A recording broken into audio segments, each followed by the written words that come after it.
Bismillahirrahmanirrahim. Assalamualaikum anak soleh dan soleha.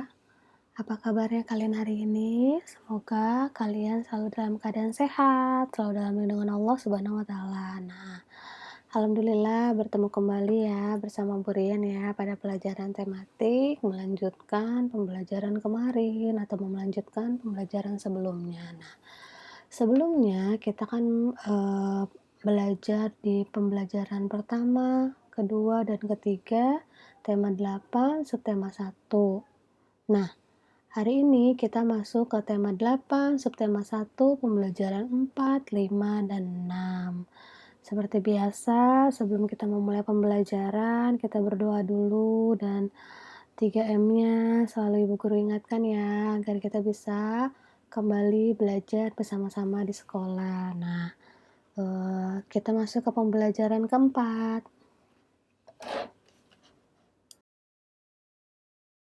Pembelajaran keempat. Nah, kegiatan yang menarik nih di dalam kegiatan pramuka ini adalah permainan.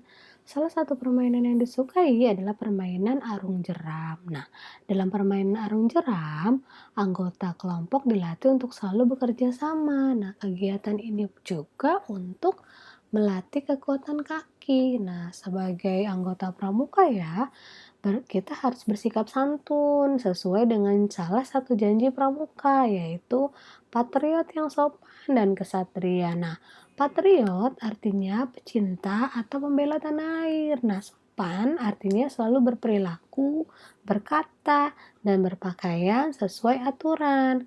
Kesatria berarti orang yang gagah berani dalam kebenaran. Nah, pramuka itu memiliki 10 janji yang disebut dengan dasa dharma. Nah, dasa berarti 10, dharma berarti janji. Nah, salah satu dalam dasa dharma adalah menjadi patriot yang sopan dan kesatria. Nah, sebelum melakukan kegiatan arum jeram ini, kita harus melakukan latihan pemanasan seperti permainan pada bambu ya.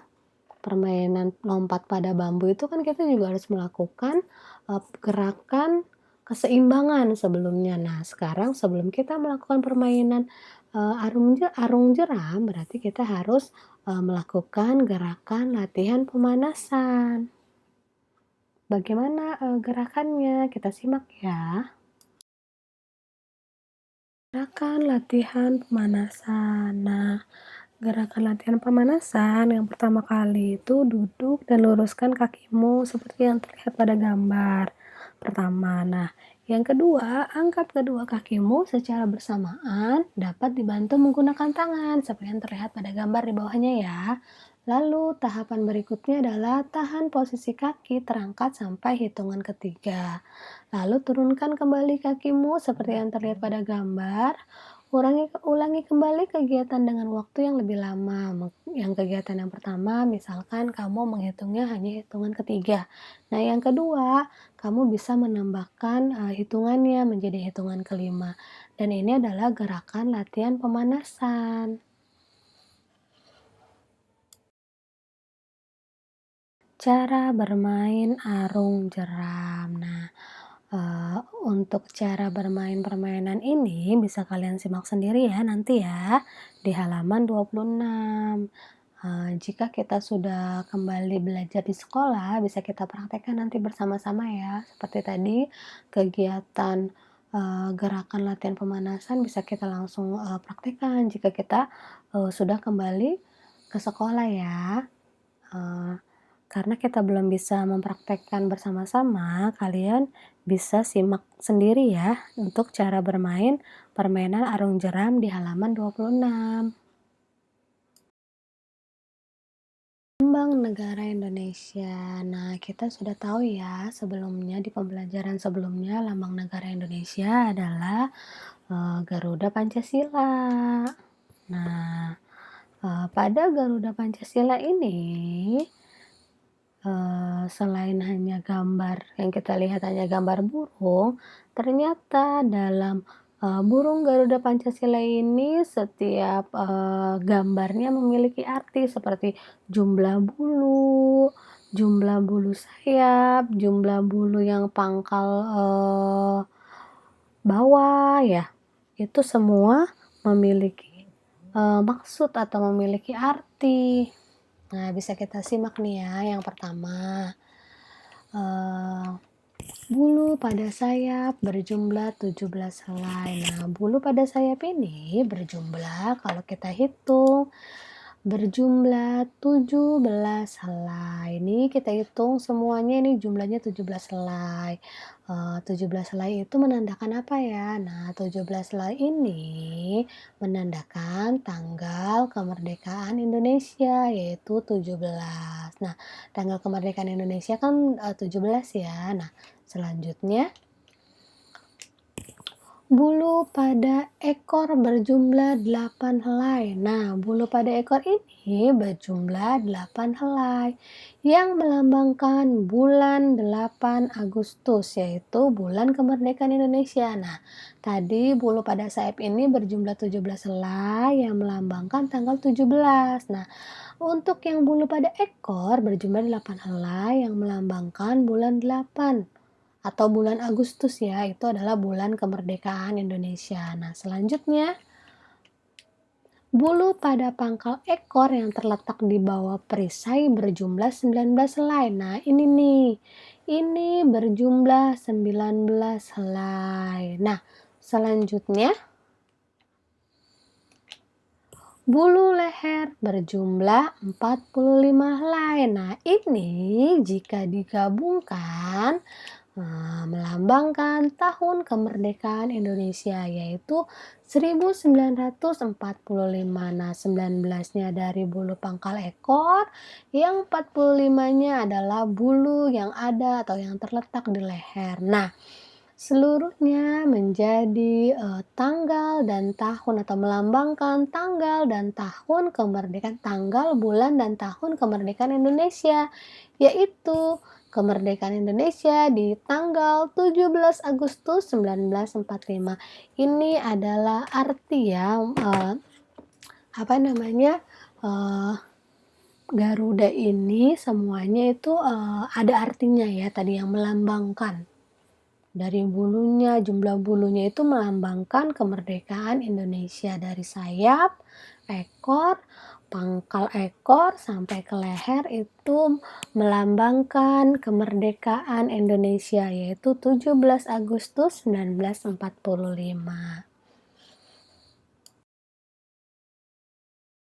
Nah, selain tadi lambang burung Garuda itu Garuda Pancasila itu jumlah bulu-bulunya itu melambangkan kemerdekaan Indonesia, ada beberapa warna yang terdapat pada lambang negara Indonesia.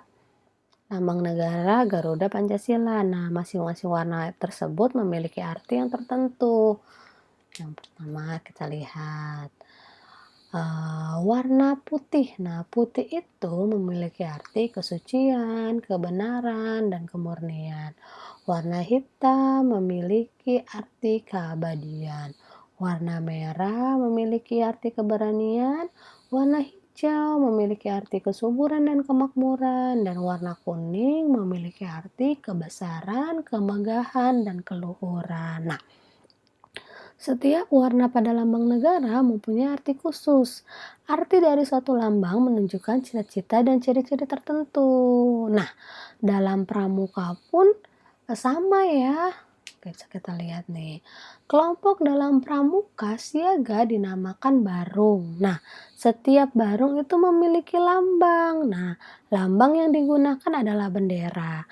Bendera memiliki warna yang sesuai pilihan anggota barung. Nah, seperti ini nih, misalkan ada warna kuning, merah, sesuai dengan pilihan anggota ya.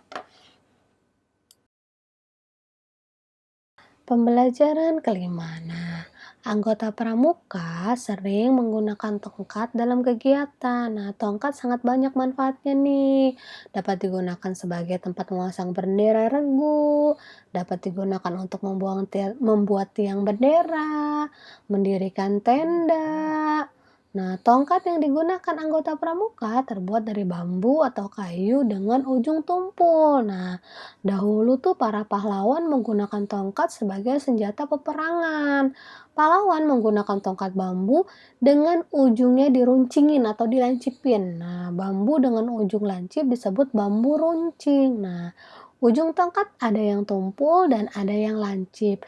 Dibuat sesuai dengan kebutuhan. Nah, berbicara tentang, tumpu lancip berarti kita bisa, masuk ke bagian sudut nih, karena bentuk sudut juga beragam, ada sudut tumpul, lancip, dan siku-siku yang seperti yang sebelumnya sudah Ibu Guru jelaskan ya. Nah, ini kita, Ibu Guru jelaskan kembali. Nah, kita masuk ke jenis-jenis sudut. Sebelumnya sudah Ibu Guru jelaskan ya jenis-jenis sudut. Nah, dilihat gambarnya. Nah, jenis-jenis sudut itu ada sudut siku-siku, sudut lancip, dan sudut tumpul. Nah, ini gambarnya nih. Nah, pengertian dari masing-masing sudut adalah kita lihat.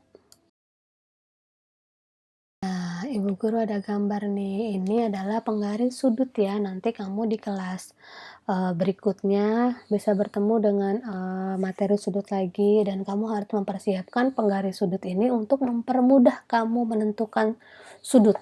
Nah, kita lihat mulai dari sudut siku-siku pengertiannya. Nah, sudut siku-siku adalah sudut yang memiliki besar sudutnya 90 derajat. Nah, dilihat nih, 90 derajat. Nah, ini adalah sudut siku-siku. Dia besar sudutnya adalah 90 derajat nih, pas ke angka 90.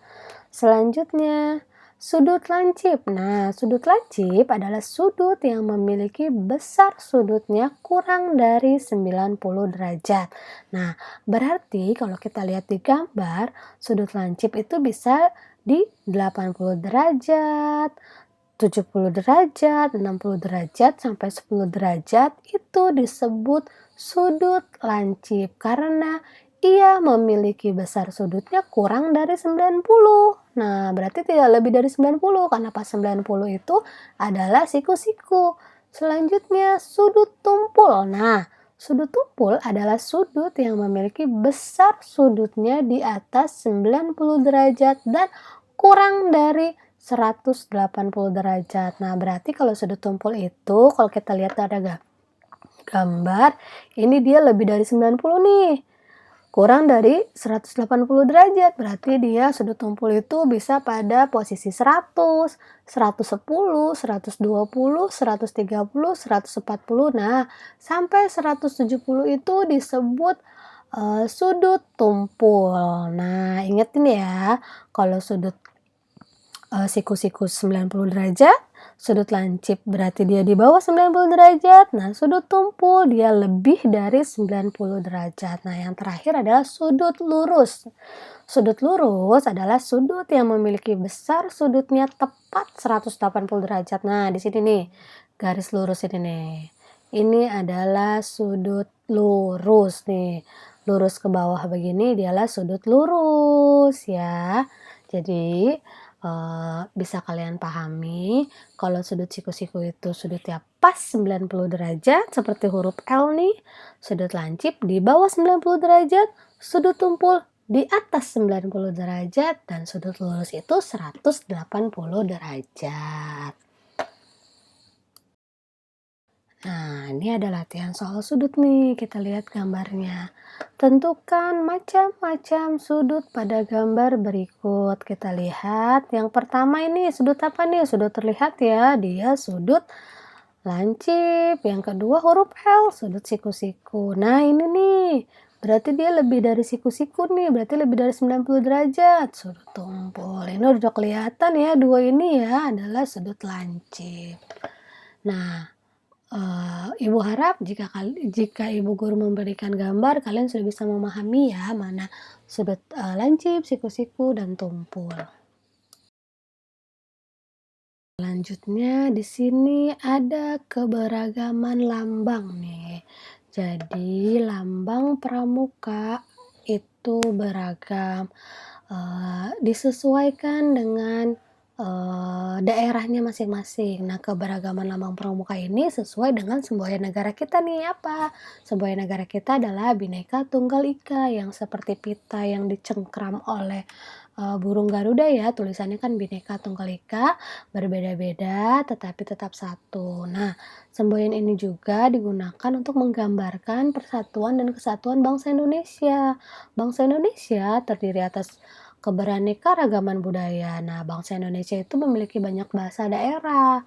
Bangsa Indonesia juga terdiri atas berbagai agama, kepercayaan, dan kekayaan budaya.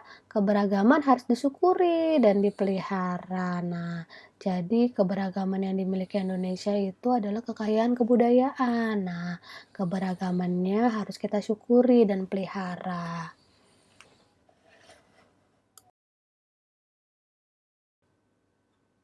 Pembelajaran keenam. Nah, di sini Udin dan teman-temannya itu dibagi menjadi beberapa kelompok nih. Nah, kelompok dalam pramuka tadi, pramuka siaga tadi kan disebut barung. Nah, tanda barung itu berbentuk segitiga sama sisi. Tanda barung tidak bergambar. Nah, tanda barung berwarna. Warna bisa dipilih nih sesuai hasil diskusi kelompoknya masing-masing. Nah, ya.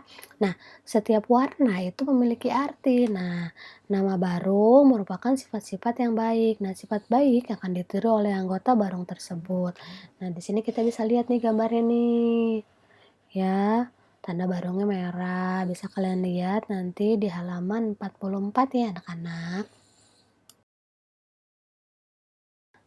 Lambang negara Indonesia selain tadi jumlah bulu-bulunya, memiliki arti, kemerdekaan Indonesia, dan ada lagi, warna ya, warna memiliki makna dan arti sendiri yang seperti kita lihat tadi, warna merah berani, warna putih itu suci. Nah, selain, warna itu di tengah-tengah sini ada tameng nih.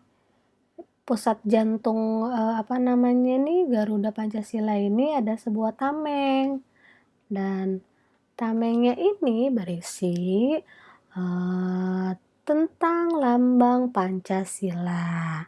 Ada sila pertama sampai sila kelima ya. Nah, bisa kita lihat nih, sila pertama dilambangkan oleh bintang, yang berarti ketuhanan, atau isi dari sila pertama adalah ketuhanan yang Maha Esa. Dan yang kedua ada rantai yang isinya kemanusiaan yang adil dan beradab. Yang ketiga ada pohon beringin, persatuan Indonesia. Yang keempat ada kepala banteng nih, kerakyatan yang dipimpin oleh hikmat, kebijaksanaan dalam permusyawaratan perwakilan. Dan yang kelima, sila kelima ada padi dan kapas nih. Yang isi dari sila kelima adalah keadilan sosial bagi seluruh rakyat Indonesia. Dan Pancasila ini sudah kita pelajari ya di pelajaran sebelumnya ya. Nah, ini ada pada lambang Indonesia. Nah, pembelajaran hari ini sudah selesai nih. Semoga apa yang sudah Ibu Guru sampaikan kepada kalian bisa kalian pahami dan bisa bermanfaat buat kalian. Pembelajaran tema 8, subtema 1, PB 4, 5, dan 6 selesai. Next, kita akan masuk ke subtema 2. Nah, hari ini tugas kalian ada di classroom. Nanti sudah terjadwalkan ya. Nanti Ibu Guru kabari lagi di grup ya. Ibu Guru akhiri. Wassalamualaikum warahmatullahi wabarakatuh.